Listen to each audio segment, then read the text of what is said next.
لم يعرف التاريخ مصلحا أحسن خلقا من النبي صلى الله عليه وسلم، ولا زوجا أفضل عشرة من رسول الله صلى الله عليه وسلم.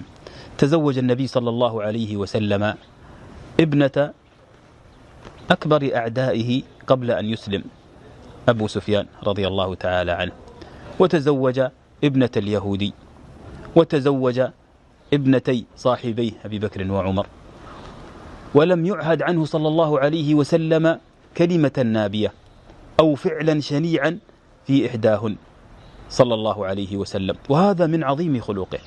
أيها الإخوة، يقع في البيوت ما يقع، وبيت النبي صلى الله عليه وسلم بيت من هذه البيوت ويقع فيه ما يقع، لكنه بحكمته وحنكته وحسن عشرته وعظيم خلقه كان يحتوي ذلك كله، بالحزم مرة وباللين أخرى وبالابتسامة أخرى.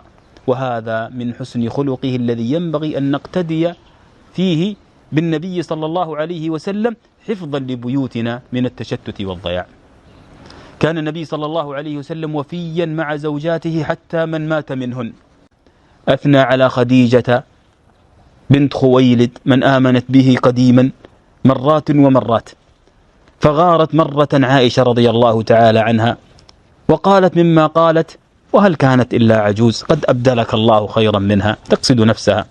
فغضب النبي صلى الله عليه وسلم وقال: والله ما أبدلني الله خيرا منها، آمنت بي إذ كفر بي الناس، وصدقتني إذ كذبني الناس، وواستني بنفسها ومالها، ورزقني الله منها ولد. انظر، بعد أن توفيت بسنوات ها هو صلى الله عليه وسلم يذكرها بخير ولا ينسى عشرتها.